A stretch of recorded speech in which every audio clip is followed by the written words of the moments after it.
और इस वक्त बड़ी खबर आ रही है सुप्रीम कोर्ट से। आपको बता दें, सुप्रीम कोर्ट ने दिल्ली सरकार को नोटिस जारी किया है। एंटी करप्शन ब्यूरो मामले पर दिल्ली सरकार को उच्चतम न्यायालय की तरफ से नोटिस जारी किया गया है। केंद्र की अर्जी पर यह नोटिस दिया गया है। आपको बता दें, स्पेशल लीव पिटिशन जो दायर की गई थी केंद्र सरकार की तरफ से सुप्रीम कोर्ट में, जिसमें चुनौती दी गई थी दिल्ली हाईकोर्ट के फैसले को, उस फैसले पर रोक लगाते हुए सुप्रीम कोर्ट ने दिल्ली सरकार को नोटिस दिया है एंटी करप्शन ब्यूरो विवाद के मामले में, जिसमें दिल्ली हाईकोर्ट ने यह कहा था कि एसीबी को अधिकार है कि वो अधिकारियों के खिलाफ कार्रवाई करे। अब इस फैसले पर रोक लगा दी है सुप्रीम कोर्ट ने। इस वक्त की बड़ी खबर आपको दे दें, केंद्र की अर्जी पर नोटिस दिया गया है। एबीपी न्यूज संवाददाता अंकित गुप्ता हमारे साथ फोन लाइन पर जुड़ गए हैं। अंकित, क्या कुछ जानकारी मिल रही है? सुप्रीम कोर्ट ने क्या कहा है? नेहा, इसको सीधे तौर पर रोक नहीं कहेंगे क्योंकि सुप्रीम कोर्ट ने ये नहीं कहा है कि हम जो है उस आदेश पर रोक लगा रहे हैं, लेकिन कोर्ट ने ये जरूर कहा है कि जो दिल्ली हाईकोर्ट का ऑर्डर था जिसमें ये कहा गया था कि केंद्र सरकार का नोटिफिकेशन जो 21 मई का है, जिसमें ये कहा गया है कि एसीबी के पास में केंद्रीय कर्मचारियों और अधिकारियों के खिलाफ जांच की पावर नहीं है, उसको लेकर के जो टिप्पणी की गई है जिसमें उस नोटिफिकेशन को सस्पेक्ट बताया है, हाईकोर्ट ने अपने फैसले में पैराग्राफ 65 और 66 में उस जो है पैराग्राफ मतलब नहीं, ये सुप्रीम अंकित, आपकी आवाज स्पष्ट तौर पर हम तक नहीं पहुंच रही है। आप कृपया ऐसी जगह जाएं जहां हम आपको स्पष्टता से सुन सके।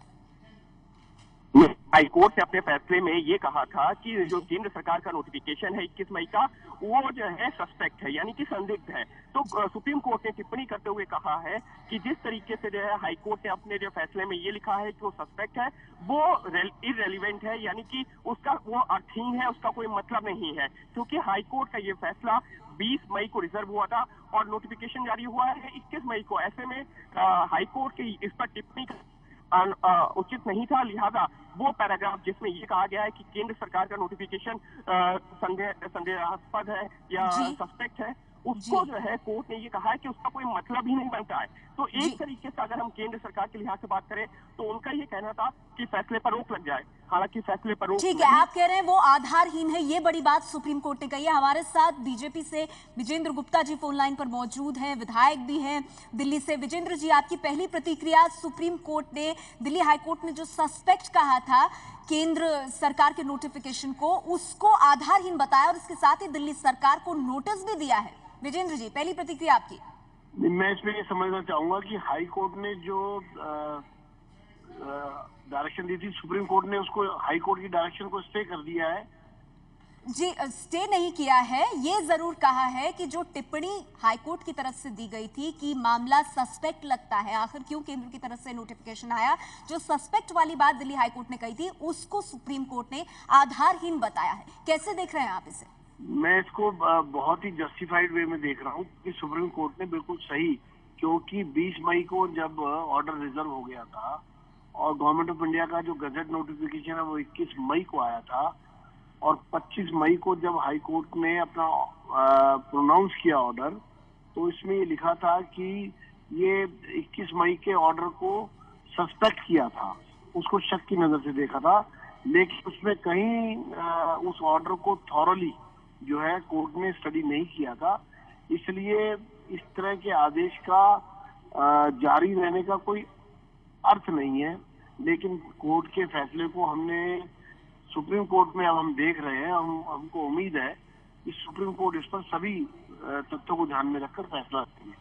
विजेंद्र जी, आपको याद होगा जिस वक्त दिल्ली हाईकोर्ट की तरफ से ये ऑब्जर्वेशन आया था, सस्पेक्ट की बात कही गई थी, उस वक्त अरविंद केजरीवाल ने इस मुद्दे को विधानसभा में भी उठाया था और कहा था कि ये किस तरह से दिल्ली सरकार की एक बड़ी जीत है और केंद्र सरकार की हार है। आज जो सुप्रीम कोर्ट का फैसला आया है उसके बाद आप क्या कहेंगे?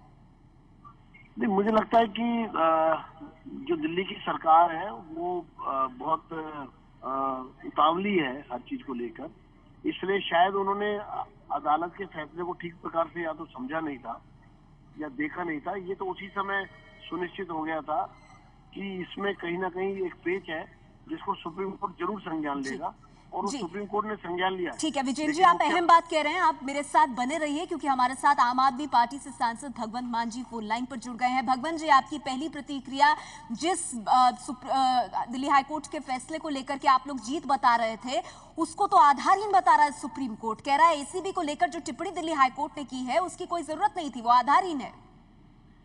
देखिए माननीय कोर्ट का फैसला तो ये तो जो अभी चल रहा है, क्योंकि तो लेकिन वैसे अगर हम बताएं कि एंटी करप्शन बोर्ड जो है वो दिल्ली की चुनी हुई सरकार ने बनाया हुआ है, और उसमें जो भी हमारे जो अधिकार क्षेत्र में आते हैं, जो भी ऑफिसर्स आते हैं, अगर उनकी कोई शिकायत आती है तो उनके खिलाफ हम तो कार्रवाई करते हैं। हम कोई अपने अधिकारों से बाहर जाके तो काम कर नहीं रहे। लेकिन कोई बात नहीं, अगर अभी तो केस जो है कोर्ट में है, मैं ज्यादा उसके बारे में डिटेल में नहीं जानना चाहता। भगवंत मान जी, आपको लगता है ये कहीं ना कहीं केजरीवाल सरकार के लिए एक झटका भी है? नहीं, देखिए, ये तो ऑलरेडी केंद्र सरकार ऑलरेडी बहुत झटके दे चुकी है, और फेडरल स्ट्रक्चर में जो घुसपैठ करने की पिछले दिनों कोशिश की जा रही है वो अति निंदनीय है। देखिए, जो एलजी साहब हैं वो अपॉइंटेड हैं, वो इलेक्टेड नहीं है, लेकिन जो पब्लिक के द्वारा इलेक्टेड हैं उनके फैसलों को बदला जा रहा है तानाशाही तरीके से। तो ये तो नॉट ओनली फॉर दिल्ली, ये पूरे देश के संघीय ढांचे के लिए खतरे की घंटी है। ठीक है भगवंत जी, आप बने रहिए मेरे साथ। विजेंद्र जी बीजेपी से हमारे साथ मौजूद है। विजेंद्र जी, आप जवाब देना चाहेंगे? वो कह रहे हैं सुप्रीम कोर्ट का फैसला अपनी जगह है, लेकिन फेडरल स्ट्रक्चर पर कुठाराघात तो हो रहा है।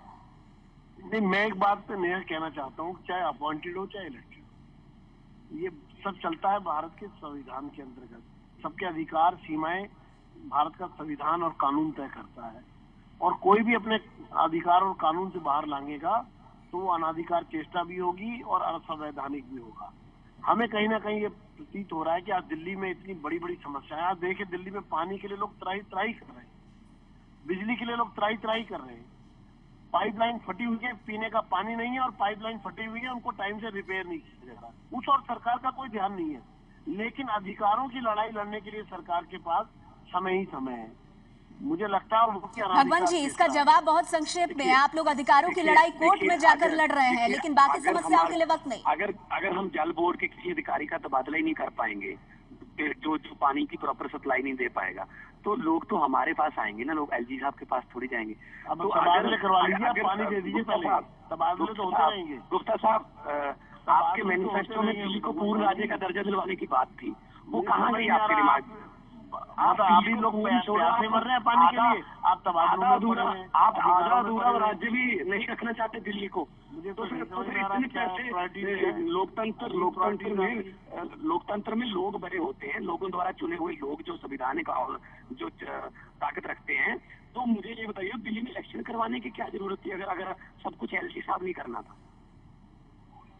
मुझे तो नेहा जी समझ में नहीं आ रहा कि प्रायोरिटीज क्या है सरकार की। जी। ये विवादों में रहना चाहती है सरकार, या दिल्ली के लोगों की समस्याओं का हल करना चाहती है?